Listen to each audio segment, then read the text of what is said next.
Hello friends, this is Rajiv Kumar Jha and today we are uploading our weekly analysis video.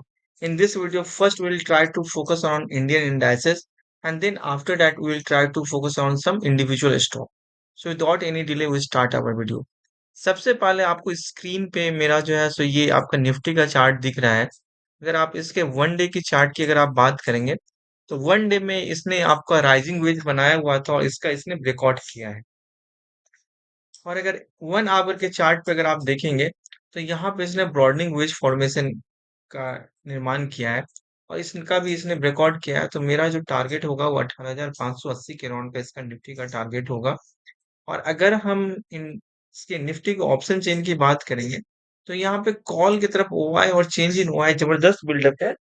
Regarding अगर आप put की तरफ अगर आप बात करोगे, तो पुट की तरफ उतना ज़्यादा नहीं है। तो मतलब ये भी ये बता रहा है कि यहाँ पे रिटेल प्लेयर कॉल को बाय कर रहे हैं और बड़े प्लेयर कॉल को शॉर्ट कर रहे हैं। तो मुझे ये लगता है कि शायद मार्केट को जो सपोर्ट देने का जो काम करेगा वो वही है आपका 18,500 के अराउंड का मतलब सेकंड सपोर्ट होगा और फर्स्ट सपोर्ट जो होगा वो 18,600 का होगा।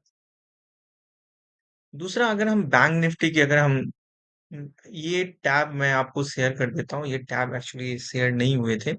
ये अब आपको यहाँ पे दिख रहा होगा कि 18,700 पे 1,30,000 कॉन्ट्रैक्ट आपके बिल्डअप हुए हैं और 18,800 पे 77,000 कॉन्ट्रैक्ट बिल्डअप हुए हैं। जबकि अगर आप 18,600 पे देखोगे तो मात्र 26,000 कॉन्ट्रैक्ट आपके बिल्डअप है पुट की तरफ और 18,500 पे 45,000 कॉन्ट्रैक्ट बिल्डअप। तो जो कि ये बता रहे हैं कि मतलब मार्केट को नीचे की ओर जाना चाहिए।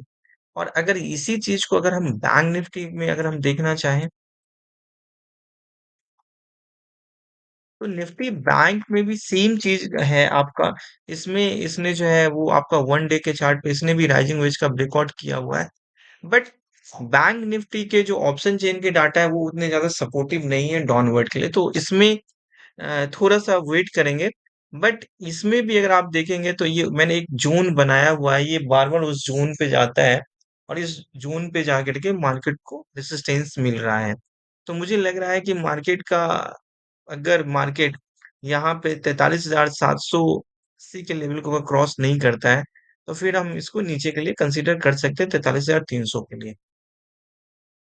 अब यहाँ पे जो है सो बैंक निफ्टी के जो है सो अगर वन डे के चार्ट पे अगर आप देखेंगे, तो वन डे पे ये आपको राइजिंग वेज दिख रहा है और अगर आप 1 घंटा के चार्ट पे देखेंगे, तो ये आपको जो है सो यहाँ पे ये फॉर्मेशन आपको दिख रहा है। 2 बार बैंक निफ्टी जो है आपका 43,400 380 के अराउंड से मतलब मार्केट में घूमा है। तो लेट्स सी, मुझे लगता है कि कल यहाँ पे इसको टच होना चाहिए। अब जब हम बात करें कुछ इंडिविजुअल स्टॉक्स की हम बात करेंगे। सबसे पहले हम बात करेंगे रिलायंस की। अगर आप रिलायंस का वन डे का चार्ट अगर आप देखेंगे, तो रिलायंस ने यहाँ पे एक आपका राइजिंग वेज का फॉर्मेशन था और ये इसके इस लाइन पे है, मतलब ये भी यहाँ पे ब्रेक करने को तैयार खड़ा है।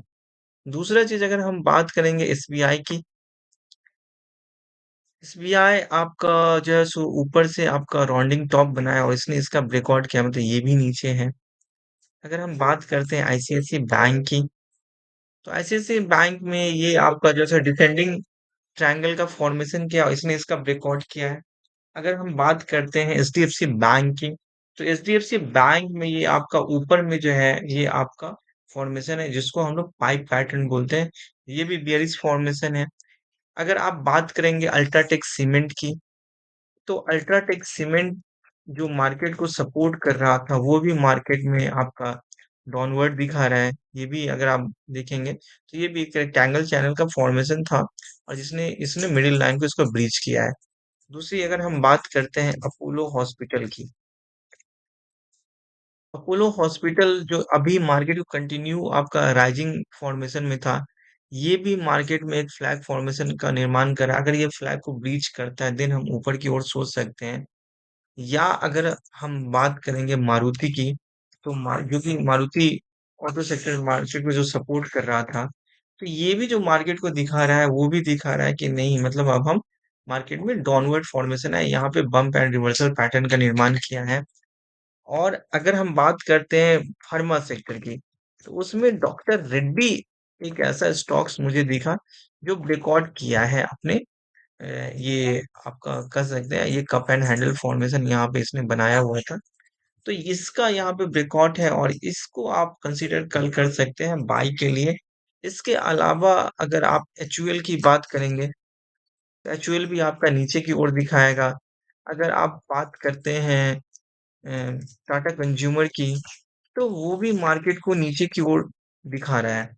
तो मुझे ऐसा लग रहा है कि मार्केट में अभी मोस्टली स्टॉक्स जो है ना वो करेक्शन के मोड में है। यहाँ पे फ्लैग फॉर्मेशन कर रहा है और ये एक डिसेंडिंग ट्रायंगल है। लेट्स सी देखते हैं इसकी ब्रीच होती है या नहीं होती है। अब अगर बात करते हैं आईटी सेक्टर की, तो आईटी सेक्टर में इंफोसिस और जो टीसीएस है, ये मार्केट को सपोर्ट नहीं कर रहा है अभी। ये भी आपका नीचे की ओर है। अगर आप बात करेंगे टीसीएस की, तो टीसीएस जो है वो भी मार्केट को नीचे की ओर आपका सपोर्ट कर रहा है।